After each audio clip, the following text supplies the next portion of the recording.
أذن للذين يقاتلون بأنهم ظلموا وإن الله على نصرهم لقدير۔ جن مسلمانوں سے لڑائی کی جاتی ہے ان کو اجازت دی جاتی ہے کہ اپنے دفاع میں، ڈیفینس میں وہ دشمنوں سے لڑے، کیونکہ ان پر ظلم کیا گیا، اور یقیناً اللہ تعالیٰ ان مظلوموں کی مدد کرنے کی پوری قدرت، پوری طاقت رکھتے ہیں۔ یہ آیت کو پوری دھیان سے سمجھو۔ مکہ میں نبی کریم صلی اللہ علیہ وسلم اور ایمان لانے والے صحابہ کے اوپر بہت ظلم ہوتا تھا۔ ہر دن کوئی دن خالی نہیں، مسلمانوں کو ظلم، زخم، چوٹ، بہت تکلیف ہوتی تھی۔ اب دھیرے دھیرے مسلمانوں کی تعداد بڑھ رہی تھی۔ ہجرت سے پہلے مسلمانوں کی تعداد کافی ہو گئی تھی، تو مسلمانوں نے کافروں کے ظلم کی فریاد کی اور کہا کہ ان کے مقابلے میں جنگ کرنے کی اجازت ملنی چاہیے۔ تو حضرت نبی کریم صلی اللہ علیہ وسلم نے فرمایا صبر کرو۔ جب بھی یہ لوگ آتے کہ حضور جنگ کی اجازت ہونی چاہیے، یہ ظالم لوگ بہت ظلم کر رہے ہیں، تو نبی کریم صلی اللہ علیہ وسلم فرماتے صبر کرو، مجھے ابھی تک جنگ کرنے کی اجازت نہیں دی گئی۔ 10 سال تک مکی زندگی ایسے ہی گزری۔ پھر جب نبی کریم صلی اللہ علیہ وسلم اپنا وطن مکہ چھوڑنے کے لیے مجبور ہوئے، ہجرت پر مجبور ہوئے، اور حضرت ابوبکر صدیق رضی اللہ تعالیٰ عنہ ساتھ میں تھے، تو مکہ سے نکلتے وقت نبی کریم صلی اللہ علیہ وسلم کی مبارک زبان سے نکلا کہ ان لوگوں نے اپنے نبی کو نکالا ہے، اب ان کی ہلاکت اور بربادی کا وقت آ گیا۔ اب یہ حضرات مدینہ پہنچے، حضرت نبی کریم صلی اللہ علیہ وسلم بھی مدینہ پہنچے، صحابہ کرام بھی مدینہ پہنچ گئے۔ جب مدینہ پہنچ گئے تب اللہ تعالیٰ کی طرف سے جنگ کرنے کی، جہاد کرنے کی اجازت آئی کہ اب تم دشمنوں سے لڑ سکتے ہو،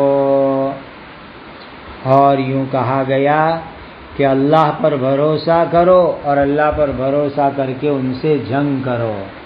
تم مظلوم ہو، تمہارے اوپر ظلم ہو رہا ہے، اسی لیے اللہ کی مدد تمہارے ساتھ ہے۔ کہ تم ظالم نہیں ہو، ظالم نہیں بننا ہے، بلکہ تمہارے اوپر ظلم کیا گیا ہے، تم مظلوم ہے، اس لیے جو ہے تمہیں دشمنوں سے جنگ کرنی ہے اور ظلم کو ختم کرنا ہے۔ سبحان اللہ۔ الذین اخرجوا من دیارہم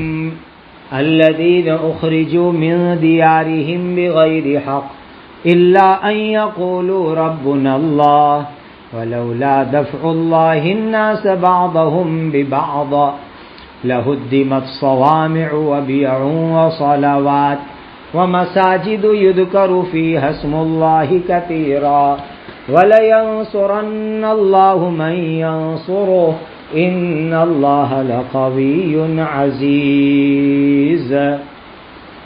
یہ وہ لوگ ہیں جن کو ان کے گھروں سے ناحق یعنی بلا وجہ صرف اتنا کہنے پر کہ ہمارے رب اللہ ہے نکال دیا گیا ہے، یعنی ان کو پریشان کر کے ہجرت کرنے پر، گھر چھوڑنے پر مجبور کیا گیا۔ اور اگر اللہ تعالیٰ بعض لوگوں کے شر برائی کو بعض لوگوں کے ذریعے ہٹاتے نہیں، یعنی ان فساد فتنہ کرنے والوں کا زور نہ گھٹواتے رہتے، کم نہ کرواتے رہتے، تو یہ خانقاہیں اور عیسائیوں کی عبادت کی جگہیں اور یہودیوں کی عبادت کی جگہیں اور مسجدیں جن میں کثرت سے اللہ تعالیٰ کے نام کا ذکر کیا جاتا ہے، وہ سب برباد ویران کر دیے جاتے۔ اور جو اس اللہ تعالیٰ کے دین کی مدد کرے گا، اللہ تعالیٰ ضرور ان لوگوں کی مدد کریں گے۔ یقیناً اللہ تعالیٰ تو بڑے قوت والے، بڑے غلبے والے ہیں۔ سبحان اللہ رب العالمین۔ اس آیت کے اندر جہاد، قتال، جنگ کیوں کی جاتی ہے اس کی حکمت بیان کی۔ اب یہ صحابہ اور نبی کریم صلی اللہ علیہ وسلم مکہ سے نکال دیے گئے، ان کو مجبور کیا گیا کہ نکلو، روانہ ہو جاؤ، تو ان پر ظلم کیا گیا تھا، اس لیے ان کو اجازت دی گئی کہ مکہ کے ظالموں کافروں کے ساتھ جہاد کرو۔ دیکھو دنیا میں جتنے دین، جتنے مذہب، جتنے دھرم ایسے ہیں کہ کسی نے کسی زمانے کے اندر اس کی اصل فاؤنڈیشن اللہ کی طرف سے ہیں، وحی کے ذریعے ہیں، نبی کے ذریعے سے ہیں، اگرچہ بعد میں اس میں پھیر پھار ہو گیا، تحریف ہو گئی، منسوخ ہو گیا، کفر شرک میں بدل گیا، لیکن اپنے وقت کے اندر وہ حق تھے۔ تو ایسے تمام مذہب کی عبادت کی، بندگی کی جگہ کی حفاظت کرنے کا حکم دیا گیا۔ عیسائی اور کرسچن لوگوں میں جو دنیا چھوڑے ہوئے لوگ ہوتے ہیں، راہب اور پادری لوگ ہوتے ہیں، ان کے جو چرچ ہوتے ہیں، یہودیوں کے سینگوگ ہوتے ہیں، یہودیوں کے ربی لوگ ہوتے ہیں، مسجدیں ہوتی ہے، عالم لوگ ہوتے ہیں، جتنے دھارمک استھان ہوا کرتے ہیں، دھارمک پوتر جگہ ہوا کرتی ہے، تو کہا کہ ان سب کی حفاظت، ان سب کی سیکیورٹی یہ بہت ضروری ہے۔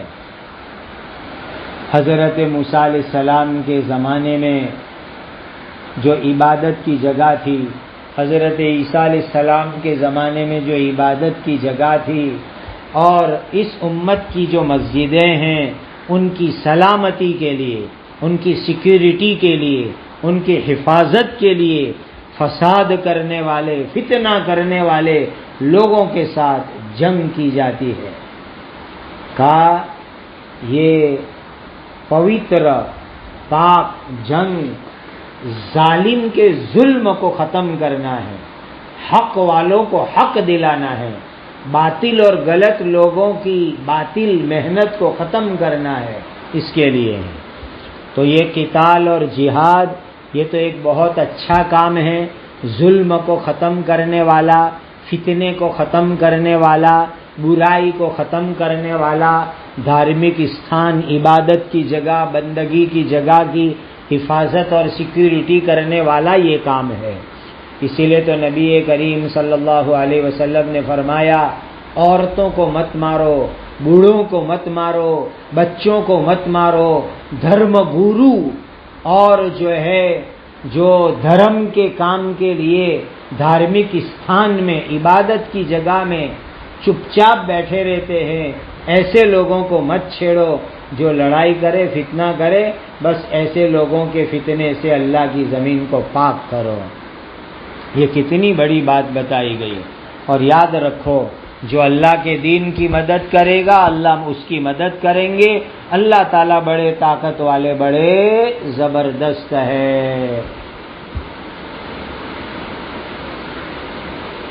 تو ہر زمانے کے اندر اللہ تعالیٰ نے پاکیزہ جنگ رکھی، اور یہ پاکیزہ جنگ جس میں ظلم کو ختم کرنا ہے، ظلم نہیں کرنا، آتنک نہیں مچانا، ٹیررزم نہیں کرنا، آتنکواد نہیں کرنا، بلکہ جو فتنہ کرتے ہیں، فساد کرتے ہیں، ظلم کرتے ہیں، ان لوگوں کے ظلم کو ختم کرنا اور انصاف قائم کرنا، سچائی کو قائم کرنا، یہ اس کا پاکیزہ مقصد ہے۔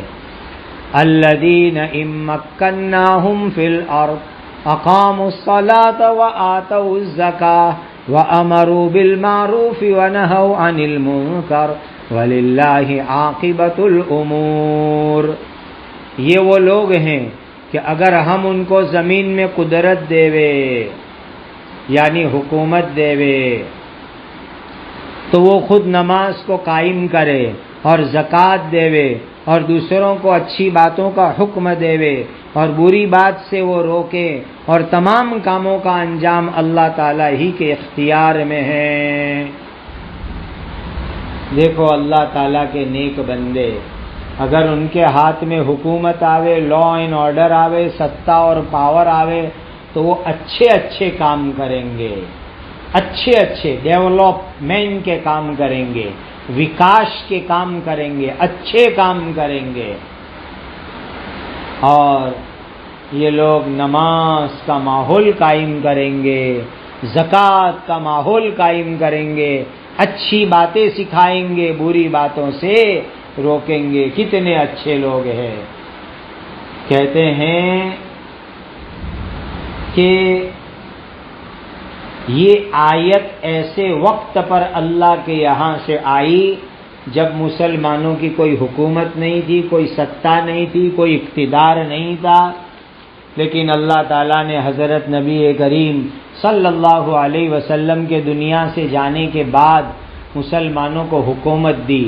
حضرت ابوبکر صدیق رضی اللہ تعالیٰ عنہ، حضرت عمر فاروق، حضرت عثمان غنی، حضرت علی مرتضیٰ رضی اللہ تعالیٰ عنہ کے زمانے کے اندر اسلامی حکومت قائم ہوئی، اسلامی خلافت قائم ہوئی، اور انہوں نے انصاف قائم کیا، ہر دھرم کے لوگوں کو انصاف دلایا، نماز کا ماحول قائم کیا، اچھی اچھی باتیں ڈیولپنگ کی، وکاس کیا، اور بری اور غلط باتیں انہوں نے ختم کی۔ گویا کہ ابھی دنیا میں صحابہ کرام کی حکومت قائم نہیں ہوئی، اس سے پہلے اللہ نے قرآن کی اس آیت کے ذریعے ان کی تعریف کر دی۔ حضرت عثمان غنی رضی اللہ تعالیٰ عنہ فرماتے ہیں ثناء قبل البلا، یعنی اللہ تعالیٰ نے عمل کرنے والوں کی کام ہونے سے پہلے تعریف فرما دی۔ سبحان اللہ سبحان اللہ۔ خلفائے راشدین، چاروں خلیفہ، یہ جو ہے اللہ تعالیٰ نے ان کو اتنا خوش نصیب بنایا۔ آج بھی اللہ کے نیک بندے، اچھے لوگ جب ان کو حکومت ملتی ہے تو وہ اچھے اچھے کام کرتے ہیں، انسانوں کو، مخلوقوں کو راحت پہنچانے کا کام کرتے ہیں، مانوتا کی بھلائی کی، اچھائی کے کام کرتے ہیں، اور یہی ہونا چاہیے۔ بہرحال جو ہے پبلک کو، جنتا کو، عوام کو راحت ملے، خوشی ملے، ایسے کام کرنا یہ اصل کام ہے۔ وَإِن يُكَذِّبُوكَ فَقَدْ كَذَّبَتْ قَبْلَهُمْ قَوْمُ نُوحٍ وَعَادٌ وَثَمُودَ، اور اگر یہ کافر لوگ آپ کو جھٹلائیں تو پکی بات یہ ہے کہ ان سے پہلے نوح علیہ السلام کی قوم اور قوم عاد اور قوم سمود نے اپنے زمانے کے نبیوں کو جھٹلا چکے ہیں۔ یہ آیت حضرت نبی کریم صلی اللہ علیہ وسلم کو تسلی دینی ہے کہ یہ مکہ والے لوگ، یہ یہودی لوگ، یہ منافق لوگ آپ کو جھٹلاوے، آپ کو نبی نہ مانے تو غم مت کرو۔ پرانے زمانے میں دوسرے نبیوں کو بھی ان کے زمانے کی قوموں نے جھٹلایا۔ حضرت نوح علیہ السلام کی قوم نے حضرت نوح علیہ السلام کو جھٹلایا، حضرت نوح علیہ السلام کو ان کی قوم نے جھٹلایا، حضرت ہود علیہ السلام کو ان کی قوم نے جھٹلایا، حضرت صالح علیہ السلام کو ان کی قوم سمود نے جھٹلایا۔ وقوم ابراہیم وقوم لوط، اور ابراہیم علیہ السلام کی قوم اور لوط علیہ السلام کی قوم نے، یعنی حضرت ابراہیم علیہ السلام کی قوم نے اپنے زمانے کے نبی حضرت ابراہیم، حضرت اسماعیل علیہ السلام کو جھٹلایا، اور حضرت لوط علیہ السلام کی قوم نے حضرت لوط علیہ السلام کو جھٹلایا۔ وَأَصْحَابُ مَدْيَنَ وَكُذِّبَ مُوسَىٰ، اور مدین والے بھی اپنے زمانے کے نبیوں کو جھٹلا چکے ہیں، اور موسیٰ علیہ السلام کو بھی جھٹلایا گیا۔ گویا ہر زمانے میں اللہ کے نبی اللہ کے دین کی دعوت لے کر کے آئے، لیکن زمانے کے ظالموں نے، کافروں نے، نافرمانوں نے نبی کی بات نہیں مانی، نبی کو جھٹلا دیا۔ لہذا یہ مکہ کے کافر، مدینہ کے یہودی اور منافق حضرت محمد صلی اللہ علیہ وسلم کو جھٹلاوے، یہ کوئی نئی بات نہیں ہے۔ اس طرح نبی کریم صلی اللہ علیہ وسلم کو تسلی دی۔ آگے اللہ فرماتے ہیں فَأَمْلَيْتُ لِلْكَافِرِينَ ثُمَّ أَخَذْتُهُمْ فَكَيْفَ كَانَ نَكِيرٌ۔ سو میں نے کافروں کو ڈھیل دی، پھر میں نے ان کافروں کو پکڑ لیا، تو میرا انکار کرنا کیسا رہا، یعنی انکار کرنے پر اللہ کا عذاب کیسا بھاری آیا۔ جب کوئی بھی قوم اپنے نبی کو جھٹلاوے، نبی کی بات نہ مانے، نبی کی دعوت کا انکار کرے، اللہ تعالیٰ ان کو تھوڑے ٹائم کی مہلت دیتے ہیں، تھوڑے ٹائم کی ڈھیل دیتے ہیں، پھر اللہ تعالیٰ ان کو عذاب میں پکڑ لیتے ہیں، اور اللہ کا عذاب بڑا خطرناک ہوتا ہے، پھر کوئی چھوٹتا نہیں ہے۔ فَكَأَيِّن مِّن قَرْيَةٍ أَهْلَكْنَاهَا وَهِيَ ظَالِمَةٌ فَهِيَ خَاوِيَةٌ عَلَىٰ عُرُوشِهَا وَبِئْرٍ مُّعَطَّلَةٍ وَقَصْرٍ مَّشِيدٍ۔ سو اس وقت جبکہ کوئی بستی کے رہنے والے ظلم کر رہے تھے، ہم نے اس بستی کو ہلاک کر دیا، اب اس بستی کا حال یہ ہے کہ وہ عذاب کے بعد اپنی چھتوں کے بل گری پڑی ہے، اور کتنے ہی کنویں جو پہلے آباد تھے بیکار پڑے ہیں، کتنے ہی پکے بنے ہوئے محل کھنڈر ہو چکے ہیں، کمزور پڑ چکے ہیں۔ اللہ اکبر، اللہ کی شان دیکھو۔ اللہ تعالیٰ جب کسی قوم کو ہلاک کرتے ہیں، کسی بستی کو ویران کرتے ہیں، تو بالکل اللہ تعالیٰ ویران کر دیتے ہیں۔ اللہ اپنے عذاب سے میری آپ کی حفاظت فرماوے۔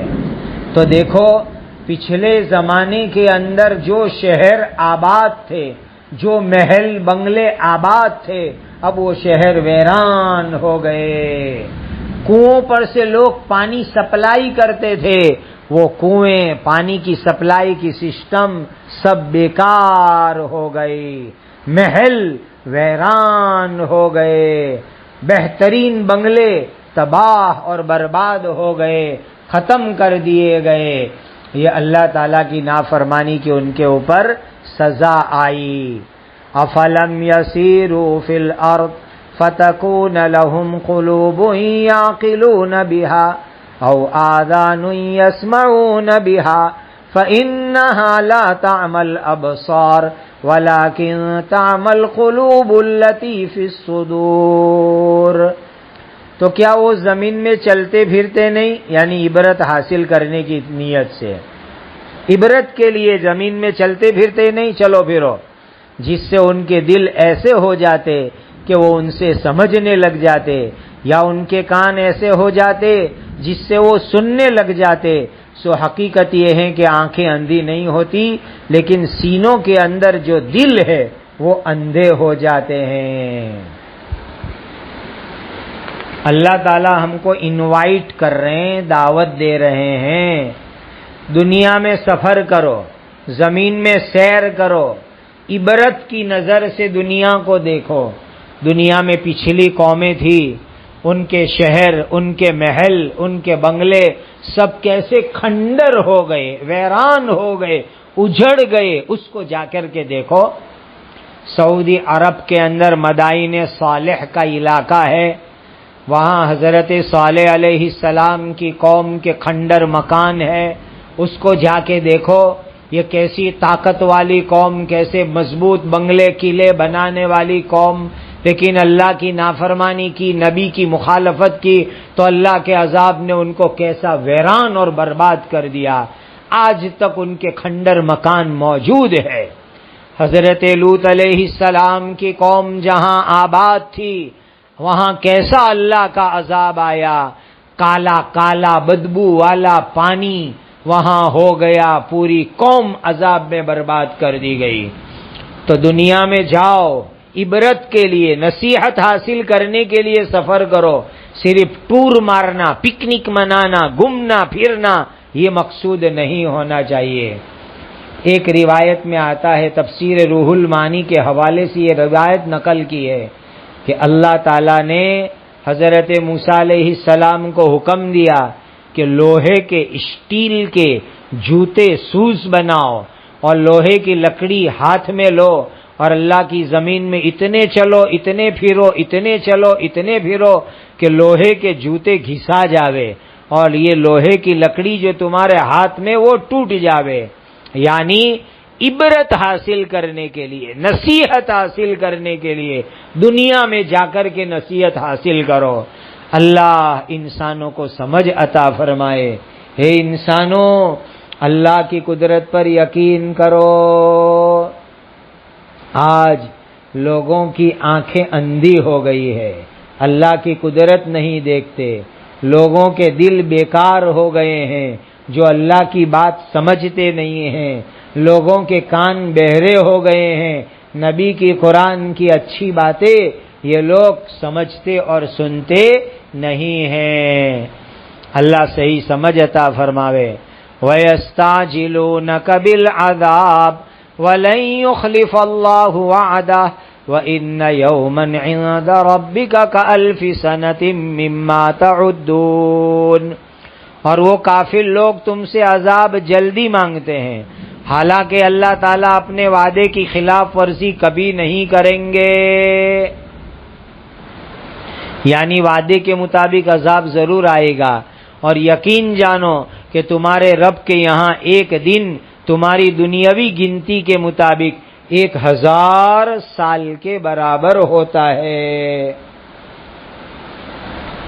بعض ظالم نادان حضرت نبی کریم صلی اللہ علیہ وسلم کو کہتے، آپ اللہ کے سچے نبی ہو تو عذاب لا کر کے دکھاؤ۔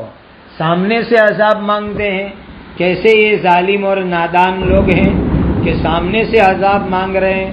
تو اس کا جواب آیت کے اندر دیا گیا کہ سامنے سے عذاب مت مانگو، عذاب کا تقاضا مت کرو، عذاب تو آنے ہی والا ہے، اللہ کا عذاب وقت پر آ کر کے رہے گا، لہذا عذاب کو جلدی مت مانگو۔ دیکھو اللہ کا عذاب دنیا میں بھی آتا ہے، آخرت میں تو آئے گا ہی آئے گا نافرمان لوگوں کے واسطے۔ اور دیکھو قیامت کا دن دنیا کے 1000 سال کے برابر، قیامت کا دن اتنا بھیانک، اتنا ڈراؤنا، اتنا خطرناک، اتنا ہیبت ناک کہ 1000 سال کے برابر ہے۔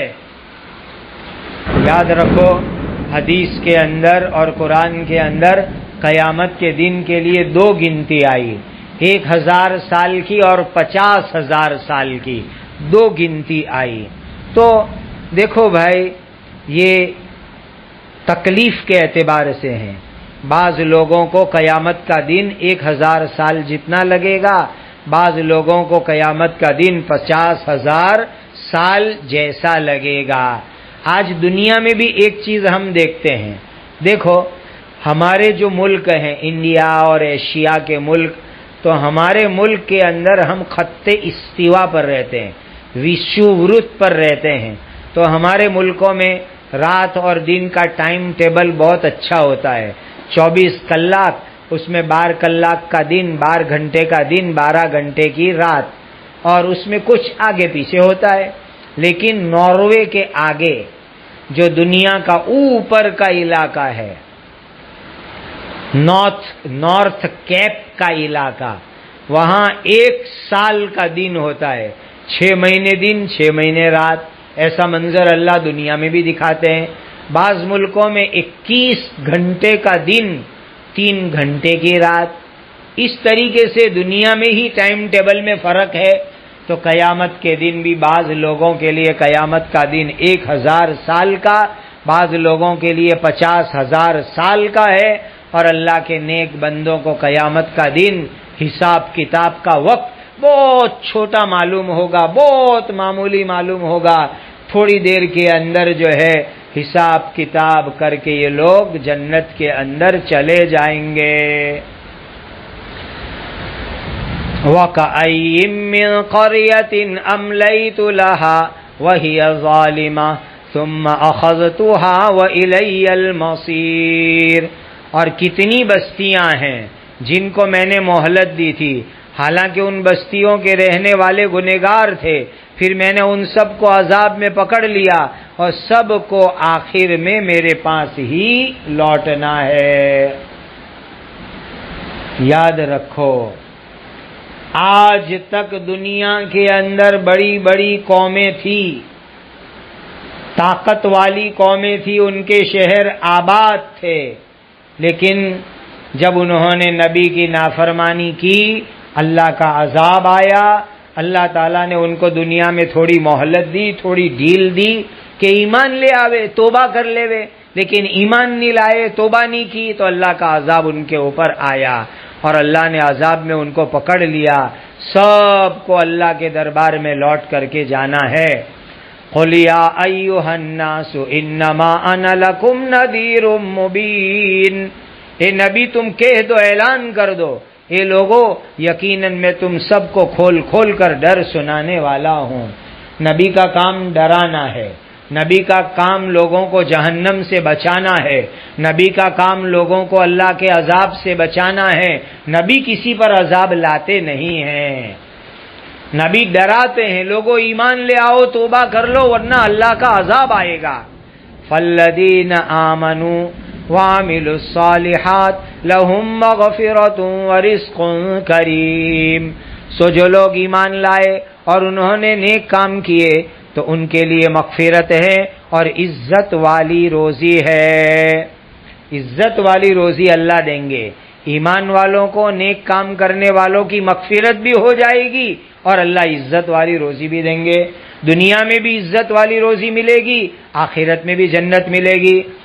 والذین سعوا فی آیاتنا معاجزین اولئک اصحاب الجحیم، اور جو لوگ ہماری آیتوں کو کم دکھانے کی کوشش کرتے ہیں، نیچا دکھانے کی کوشش کرتے ہیں، باطل کرنے کی محنت کرتے ہیں، ایسے لوگ جہنم میں جانے والے ہیں۔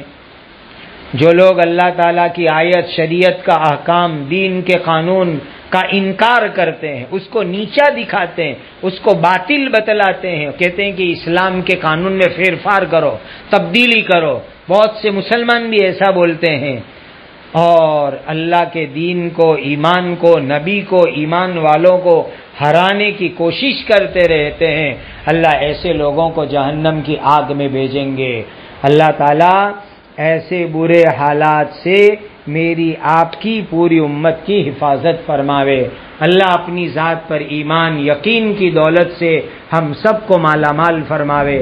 اللہ کا دین، قرآن، اللہ کا قانون، شریعت کا قانون ہمیشہ باقی رہنے والا ہے، کوئی اس کو مٹا نہیں سکتا، کوئی اس کو ختم نہیں کر سکتا، کوئی اس کو نیست و نابود نہیں کر سکتا۔ بس ضرورت ہے ہم صحیح معنی میں شریعت کے اوپر عمل کرنے والے بنے، اللہ کے دین پر عمل کرنے والے بنے، یہ صحیح معنی میں ہر مسلمان کے لیے ضروری ہے۔ اللہ کا دین بلند ہو کے رہے گا، شریعت کو اللہ ہمیشہ باقی رکھیں گے، قرآن کو اللہ ہمیشہ باقی رکھیں گے، دین کو اللہ